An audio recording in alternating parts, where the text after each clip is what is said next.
ವೀಕ್ಷಕರಿಗೆ ನಮಸ್ಕಾರ. ಇದು ಪಂಪನ ವಿಕ್ರಮಾರ್ಜುನ ವಿಜಯಂ ಕಾವ್ಯದ ಚತುರ್ಥಾಶ್ವಾಸದ 32ನೇ ಪದ್ಯ. ಆ ಪದ್ಯ ಹೀಗಿದೆ: ಸಾರವಸ್ತುಗಳಿನ್ನರದಂಬೋ ರಾಶಿಯೇ ಕಾದಿಗೆ ಕಾವಹುಂ ಸೀರಪಾಣಿ ವಿಳಾಸದಿನಾಳದಂ ಚಕ್ರಧರಂ ಬಗೆವಂಗೆ ಸಂಸಾರ ಸಾರಮಿದೆಂಬುದಂ ಅಂದೈತಂದಂ ಅಸಂಚಲ ಕಾಂಚನ ದ್ವಾರ ಬಂಧುರ ಬಂಧ ಗ್ರಹೋದ್ಯೋತ್ ದ್ವಾರಾವತಿ ಪುರಮಂ ನರಂ. ಇದನ್ನು ಬಿಡಿಸಿ ಹೀಗೆ ಓದಬೇಕು. ಸಾರವಸ್ತುಗಳಿಂ ನೆರೆದ ಅಂಬೋರಾಶಿಯೇ ಕಾದಿಗೆ ಕಾವನು ಸಿರಪಾಣಿ ವಿಳಾಸದಿಂ ಆರ್ದಂ ಚಕ್ರಧರಂ ಬಗೆವಂಗೆ ಸಂಸಾರ ಸಾರಂ ಸಾರಂ ಇದೆಂಬುದಂ ಅಂದು ಏತಂದಂ ಅಸಂಚಳ ಕಾಂಚನ ದ್ವಾರ ಬಂಧುರ ಬಂಧ ಗ್ರಹೋದ್ಯತ್ ದ್ವಾರಾವತೀಪುರಮಂ ನರಂ. ಹೀಗೆ ಬನವಾಸಿ ನಾಡನ್ನು ಒಂದೇ ಬಾಣದಿಂದ ತನ್ನ ವಶ ಮಾಡಿಕೊಂಡು ಪಶ್ಚಿಮಾಭಿಮುಖನಾಗಿ ಬಂದಂತಹ ಅರ್ಜುನನಿಗೆ ದ್ವಾರಾವತಿ ಪಟ್ಟಣ ಆ ಸಮುದ್ರದ ತೀರದಲ್ಲಿ ಕಾಣಿಸ್ತು. ಅದರ ವರ್ಣನೆ ಹೀಗೆ ಇದೆ: ಸಾರವಸ್ತುಗಳಿಂ ನೆರೆದಂಬೋ ರಾಶಿಯೇ ಕಾದಿಗೆ. ಸಕಲ ಸರ್ವಸ್ವವು ಮತ್ತು ಸಕಲ ಸಂಪತ್ತು ಇರುವಂತಹ ಸೇರಿರುವಂತಹ ಸಮುದ್ರವೇ ಅಂಬೋರಾಶಿ ಅಂದರೆ ಸಮುದ್ರವೇ ಈ ಪಟ್ಟಣಕ್ಕೆ ಕಾದಿಗೆ ಅಂದರೆ ಕಂದಕ.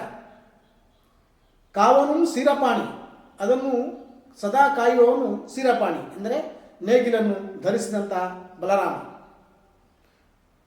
ವಿಳಾಸದಿಂ ಆಳ್ದಂ ಚಕ್ರಧರಂ, ಅದನ್ನು ವೈಭವೋಪೇತವಾಗಿ ಆಳುವನು ಚಕ್ರವನ್ನು ಧರಿಸಿದಂತಹ ಶ್ರೀಕೃಷ್ಣ.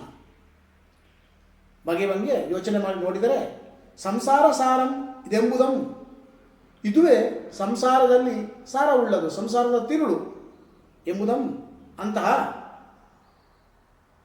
ದ್ವಾರಾವತಿ ನಗರವನ್ನು ಅಂದೈತಂದಂ ಅಲ್ಲಿಗೆ ಬಂದ. ಏನು ಅಂತಂದರೆ ಅಸಂಚಲ ಕಾಂಚನ ದ್ವಾರ ಬಂಧುರ ಬಂಧ ಅಂದರೆ ಅಸಂಚನ ಅಲುಗಾಳದಿರುವ ಅಸಂಚಳ ಕಾಂಚನ ದ್ವಾರ ಬಂಧುರ ಬಂಧ ಅಂದರೆ ಕಾಂಚನ ಅಂದರೆ ಚಿನ್ನ, ಚಿನ್ನದ ಬಾಗಿಲು ಇರುವಂತಹ ಬಂಧುರ ಬಂಧ, ಚಿನ್ನದ ಬಾಗಿಲಿಂದ ಸುಂದರವಾಗಿ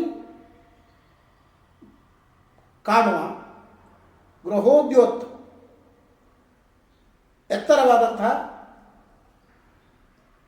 ಅರಮನೆಯಾಗಿರುವಂತಹ ದ್ವಾರಾವತಿ ಅರಮನೆ ಇರುವಂತಹ ದ್ವಾರಾವತಿ ಪುರವನ್ನು ಯಾರು? ಅರ್ಜುನನು. ನರಂ ಅಂದರೆ ಅರ್ಜುನ. ಅಂದರೆ ಈ ದ್ವಾರಾವತಿಯ ಸುತ್ತ ಇದ್ದದ್ದು ಸಕಲ ವಸ್ತುಗಳಿಗೆಲ್ಲ ಆಗರವಾದಂತಹ ಸಮುದ್ರವೇ ಇದರ ಕಂದಕವಾಗಿ ರಕ್ಷಣೆಯಲ್ಲಿತ್ತು. ಹಾಗೆ ಅದನ್ನು ಕಾಯುವವನು ಬಲರಾಮನಾಗಿದ್ದ. ಅಲ್ಲಿ ವೈಭವದಿಂದ ಆಡಳಿತವನ್ನು ಮಾಡುವವನು ಶ್ರೀಕೃಷ್ಣ. ದೂರದಲ್ಲಿ ನೋಡುವವರಿಗೆ ಇದುವೇ ಸಂಸಾರದ ಸಾರವೂ ಆಗಿದೆ ಎನ್ನುವಂತಹ ಆ ದ್ವಾರಾವತಿಯ ಬಳಿಗೆ ಅಂದರೆ ಸಮುದ್ರದಲ್ಲಿ ರಾರಾಜಿಸುವಂಥ ದ್ವಾರಾವತಿಗೆ ಬಂದಾಗ ಚಿನ್ನದ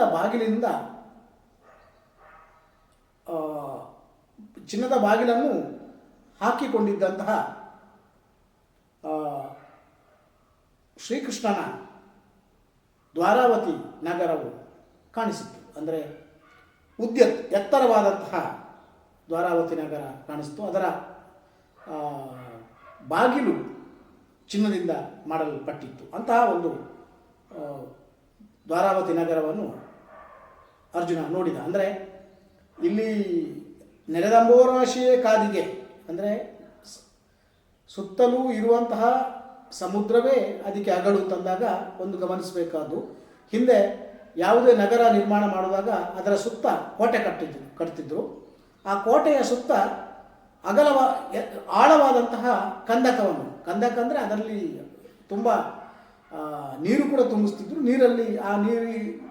ನೀರಲ್ಲಿ ಮೊಸಳೆಗಳು, ಹಾವುಗಳು ಇರುವ ಹಾಗೆ ಅದಕ್ಕೆ ರಕ್ಷಣೆ ಕೂಡ ಇರ್ತಿತ್ತು. ಅಂದರೆ ಅದನ್ನು ದಾಟಿ ಜನ ಹೋಗದ ಹಾಗೆ ಅಂತಹ ಆಳವಾದ ಕಂದಕ ಇರುವಂತಹ ಕೋಟೆ ಅಲ್ಲಿ ಇರ್ತಿತ್ತು. ಈಗಲೂ ಕೂಡ ಎಲ್ಲ ಕಡೆ ಇದು ಕಾಣಿಸ್ತದೆ. ಕರ್ನಾಟಕದ ಪ್ರಾಚೀನ ನಗರಗಳು ಯಾವುದೆಲ್ಲ ಇದೆ ಅಲ್ಲಿ ಹೋದರೆ ಆ ಕೋಟೆಯ ಸುತ್ತ ಆಳವಾದ ಕಂದಕ ಇರೋದು ಕಾಣಿಸ್ತದೆ. ಬಿಜಾಪುರ ಇರ್ಬೋದು, ಗುಲ್ಬರ್ಗ ಇರ್ಬೋದು, ಅಥವಾ ಹಂಪಿ ಎಲ್ಲ ಕಡೆ ಈ ಥರ ಕಾಣಿಸ್ತದೆ. ಹಾಗಾಗಿ ಆ ನಗರವನ್ನು ಗಮನದಲ್ಲಿಟ್ಟುಕೊಂಡು ಪಂಪ ಈ ದ್ವಾರಾವತಿ ನಗರವನ್ನು ಕೂಡ ಸಮುದ್ರವೇ ಅದಕ್ಕೆ ಕೋಟೆ ಆಗಿತ್ತು.